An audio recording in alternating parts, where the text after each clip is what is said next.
O programa de hoje vai trazer como entrevistado o grande mestre de jiu-jitsu, Deoclésio Paulo, que vai falar um pouquinho da sua experiência de 70 anos nessa modalidade que é o jiu-jitsu.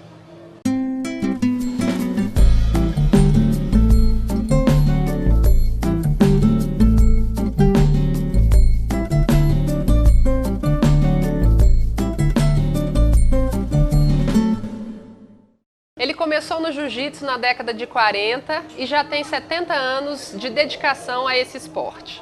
Mestre Del, obrigado pela sua presença e obrigado por estar aqui conversando conosco hoje. Conta um pouquinho da sua experiência com o jiu-jitsu e como que essa modalidade entrou na sua vida. Bom, é sempre um prazer falar sobre o jiu-jitsu, porque o jiu-jitsu está na minha vida desde 9 anos de idade. Pela infância pobre que eu tive no Rio de Janeiro, meus pais eram muito pobres, eram portugueses que vieram para o Brasil, naquela data, atrás de uma vida melhor. E como uma família pobre lá no Rio de Janeiro, as crianças naquela época brincavam na rua também. E normalmente, na época de Natal, as crianças com melhor poder aquisitivo dos pais ganhavam os presentes bonitos, tipo uma bola de futebol, por exemplo. E no dia de Natal já tinha aquelas brincadeiras na rua que nós chamávamos de uma pelada, vamos jogar uma pelada, usando aquela bola nova. E o dono da bola geralmente eram os gordinhos que não faziam nada, mas que, por ser o dono da bola, tinha que estar no time de futebol, da pelada. E nós botávamos ele na ponta direita para ele não incomodar muito a turma. E dizia, quando você pegar a bola, você cruza a bola, tá bem, tá bem. E o futebol começava. Mas como ele não tinha muita intimidade com o futebol, ele se aborrecia, vou embora. Eu disse, você pode ir, mas vou levar a bola. Não, levar a bola você não vai. Então começava aquela discussão e começava a briga. Duas crianças brigando por causa da bola. Eu brigava por não ter podido ganhar aquela bola. E ele brigava para levar a bola que ele ganhou. Você imagina a disputa que era. E, em consequência disso, quando chegava em casa, a mãe batia pancada firme, porque dizia sempre para mim, garoto que briga na rua é moleque, então tem que apanhar. E isso levava, às vezes, até eu ter que ganhar aquela briga na rua de qualquer maneira, porque em casa já sabia que eu ia apanhar. E assim fomos levando essa vida. E um dia, companheiros, garotos iguais a mim, no meio lá da rua, no meio do grupo, falava, Deoclésio, tem um professor em Bento Ribeiro, que é o professor Fada, que ensina a brigar. E isso é importante para a gente, né? Aprender a brigar. Então tá, vamos lá. Quando nós chegamos na Academia Fada, no subúrbio do Rio de Janeiro, subúrbio pobre do Rio de Janeiro, então a gente ficava olhando as aulas do professor Fada. E dali saía alguma posição de luta que a gente, ao chegar na rua, já doido para aplicar nos outros garotos. Que é coisa de criança mesmo. E assim foi levando, e o jiu-jitsu foi entrando na vida da gente, na minha vida principalmente. Mas vocês treinavam com esse professor? Ou só observavam? Não, eu observava, eu não podia pagar a academia. Então o Fábio dizia, não, pode ficar olhando aí, pode ficar olhando, mas mestre, eu não posso, não, pode ficar olhando. Se eu precisar de algum voluntário, eu chamo você como voluntário para explicar o exercício. Sim, senhor. E ficávamos ali todos atentos, nem piscávamos, porque a gente... Aí quando vinha a posição, por exemplo, do armlock, a gente chegava na rua doido para chegar na rua, para brigar, para aplicar o armlock, que é cabeça de criança. E aquilo foi numa crescente. Aí o Fábio disse, fala com a sua mãe para ver se matricula na academia. Eu nem falava nada com minha mãe, dizia, professor Fábio, lá em casa o dinheiro está curto. Minha mãe não tem condição de pagar a academia. Tá bom. Então manda ela conseguir um kimono para o professor Fada. Minha mãe também não pode comprar o kimono. Então faz o seguinte, você está bem, está ruim, a vida está ruim, está péssimo. Eu dizia em outros termos. Bom, então faz o seguinte, manda sua mãe conseguir 6 sacos de farinha de trigo alvejado, que eu farei o seu kimono. Ora, cheguei em casa e falei, mamãe, o professor Fada disse para depois da manhã levar 6 sacos de farinha de trigo alvejado, que ele vai fazer o meu kimono. Não sei como é minha mãe lá, juntando os trocados, conseguiu 6 sacos de farinha de trigo. Eu cheguei embaixo, com um saco embaixo, esses sacos embaixo do braço, na academia, e dei para o Fada. Aí o Fada disse, quando terminar a aula, vamos lá para casa que eu vou fazer o seu kimono.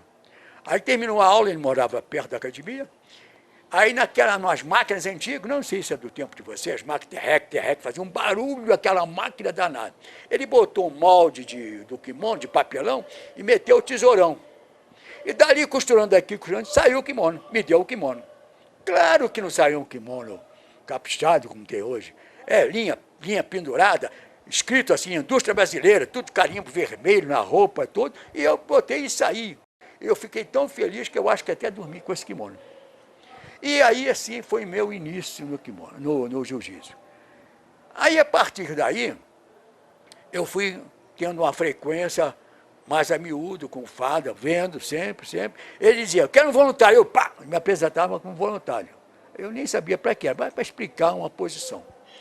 E fomos levando essa vida. Aí depois, na época do Exército, eu fui convocado pelo Exército, e eu disse, daqui do Exército não saio mais, nunca, porque aqui tem lugar de dormir, tem a comida certa e aquelas coisas todas. Então, vibrava. Aí, nessa ocasião também, o Fada conseguiu dar aula no Exército, para o Exército, umas unidades que eu servia também.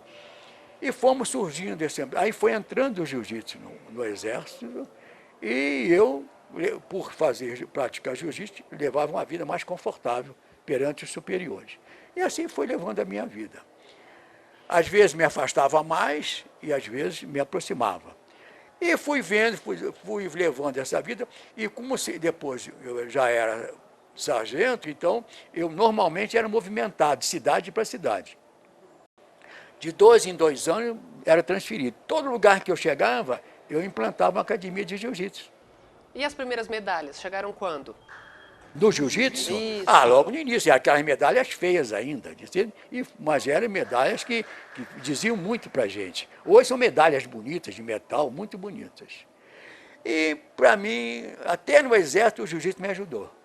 Porque tinha um oficial que fazia jiu-jitsu também, e que um dia me chamou, 406, vem cá, eu sei que você faz jiu-jitsu, eu faço também, eu sei que você faz jiu-jitsu com o Fada, e o Fada aplica a mão de vaca e chave de... aplica a mão de vaca e chave de pé. E os Gracie não, porque os Gracie acham que é grossura, aplicar a chave de pé e mão de vaca. E eu gostaria que você me explicasse como é. Vamos fazer isso, sim, senhor. Aí eu expliquei, ele montou-se um tatame no alojamento, de colchões, foi colocado a lona de caminhão em cima, e eu com esse oficial, vamos lá, eu expliquei, ele gostou, tranquilo. E fui levando assim uma vida boa também no Exército, porque depois passei para fazer parte do grupo de atletas do batalhão, que tinha melhoria de rancho. Melhoria de rancho naquele tempo, 1952, 53, era o queijo com goiabada. Aí era muito importante, porque os outros comiam banana e nós comíamos aquela goiabada com queijo. E assim foi levando a vida. Até chegar hoje em dia. Até chegar hoje em dia. E claro que eu tive missão, eu fui transferido para o exterior também, no Chile, passei 2 anos no Chile, tenho uma filha nascida no Chile, e todo lugar que eu era transferido, montava academia.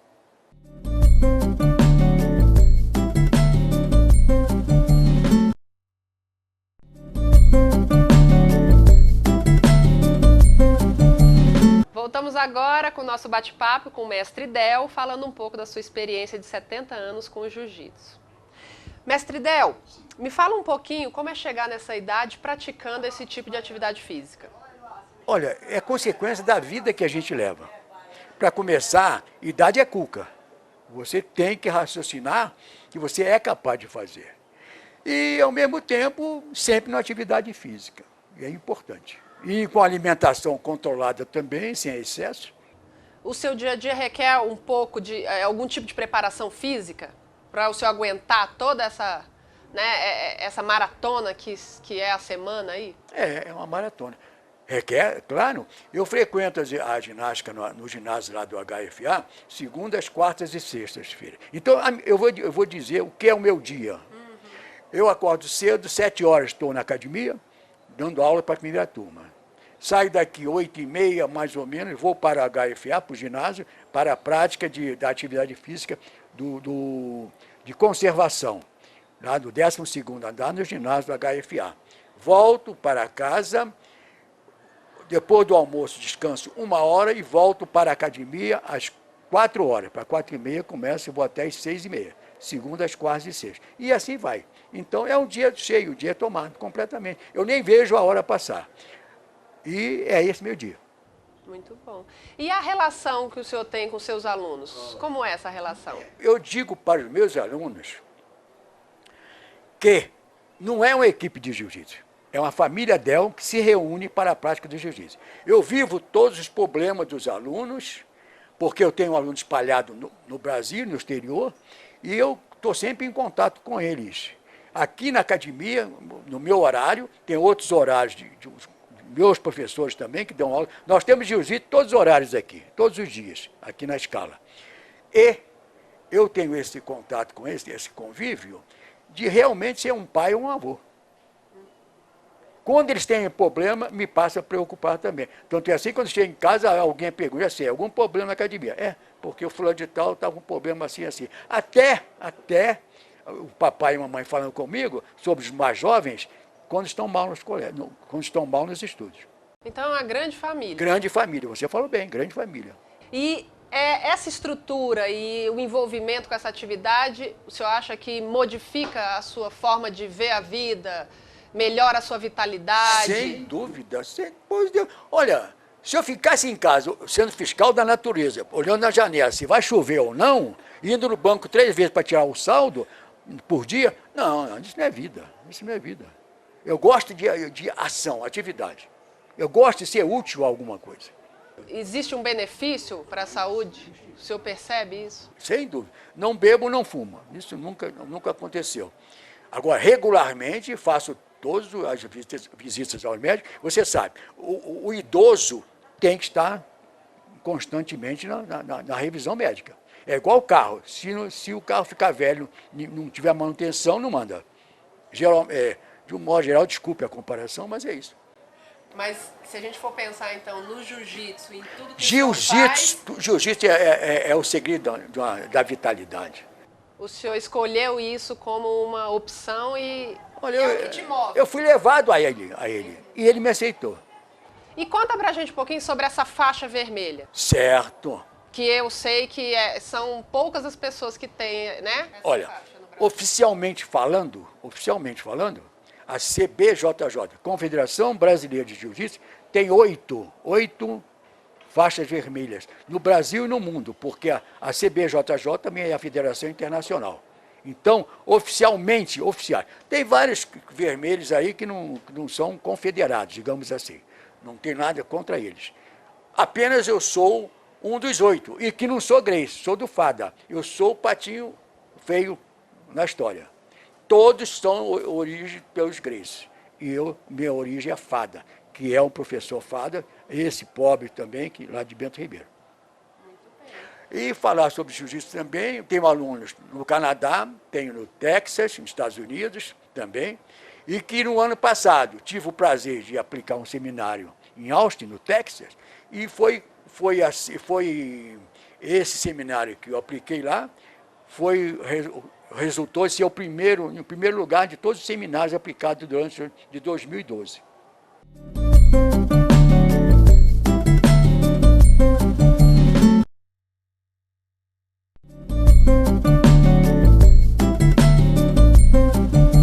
Como é que é ter o senhor Deoclésio como professor de jiu-jitsu? Na verdade, o mestre Deoclésio, ele não é somente o professor de jiu-jitsu, ele é um exemplo de vida.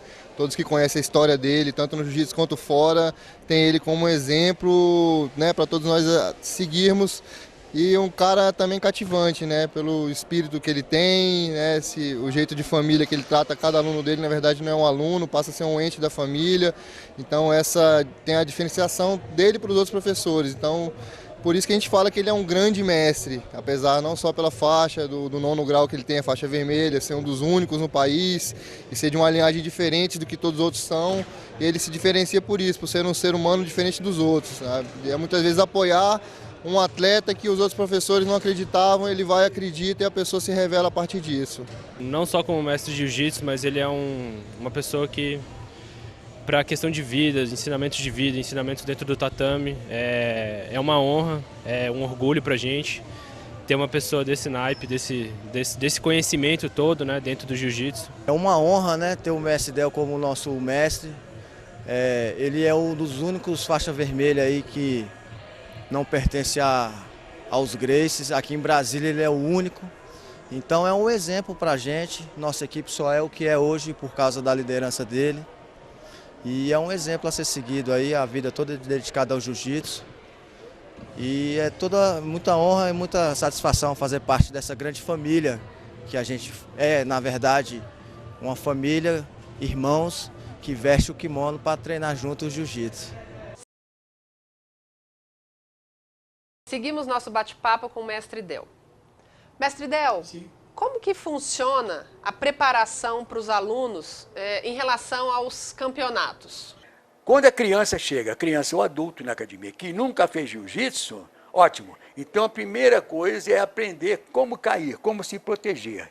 Formar uma mola imaginária com os braços, quando levar uma queda, para que amorteça. Porque o jiu-jitsu é uma arte suave.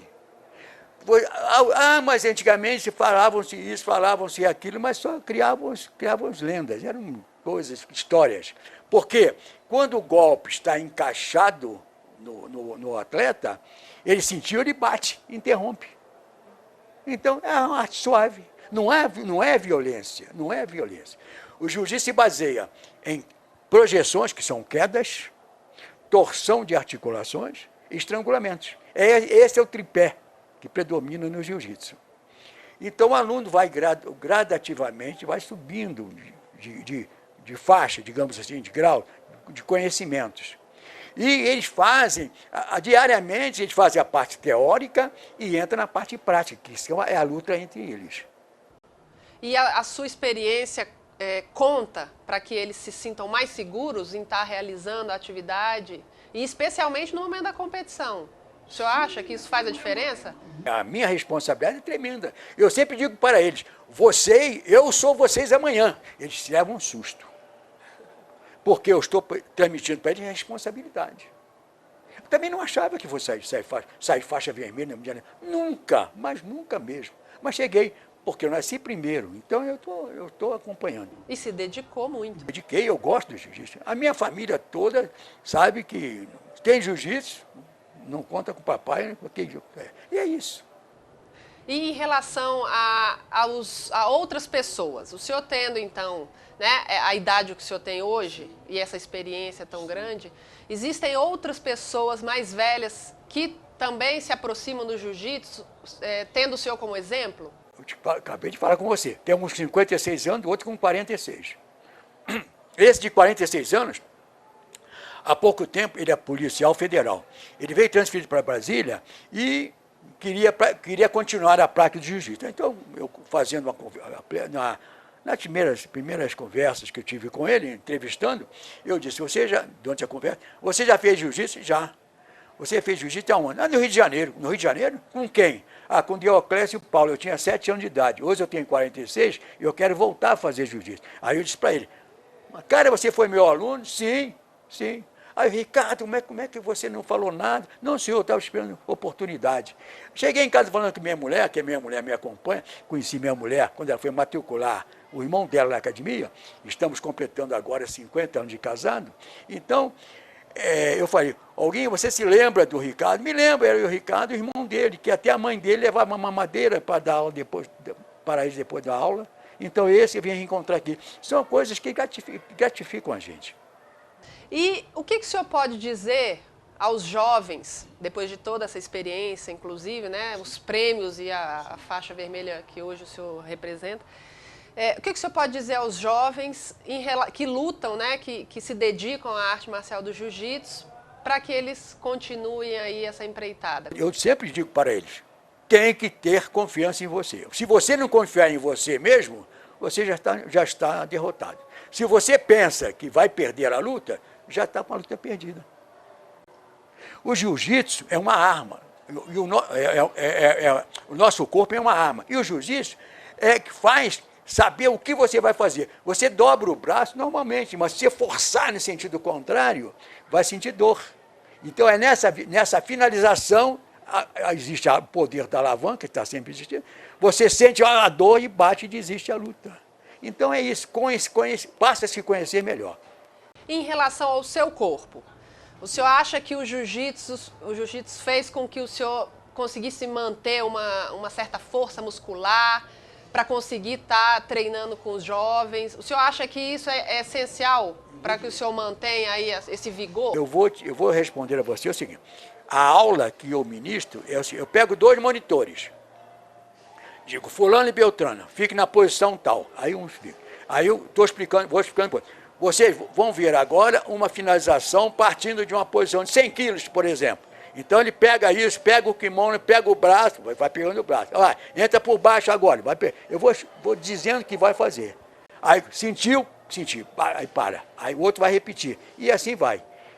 Eu não caio mais, não levo mais queda, já levei muita queda nessa vida.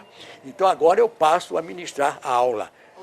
Oriento o que eles devem fazer. E estou feliz da vida porque tem vários alunos, vários professores, não sei quantos faixa preta eu já formei, nem sei. E aqui em Brasília, aqui na Scala, eu estou há 16 anos.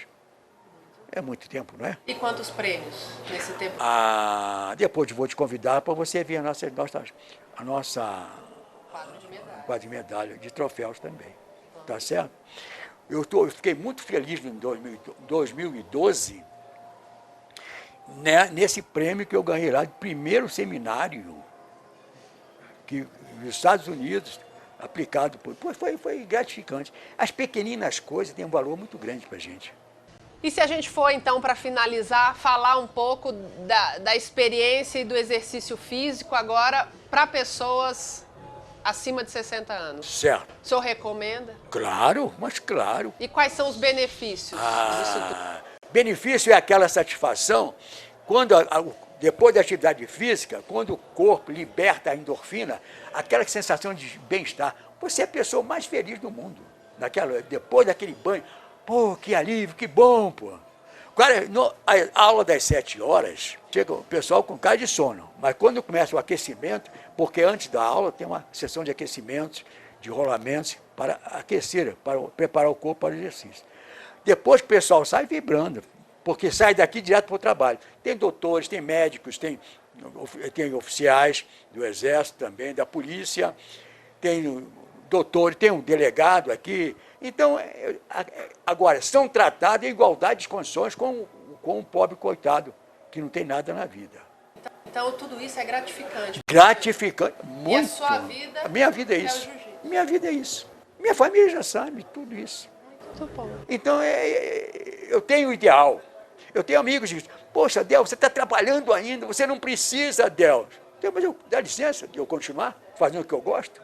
E é isso que te move? Sem dúvida, sem dúvida. Perfeito.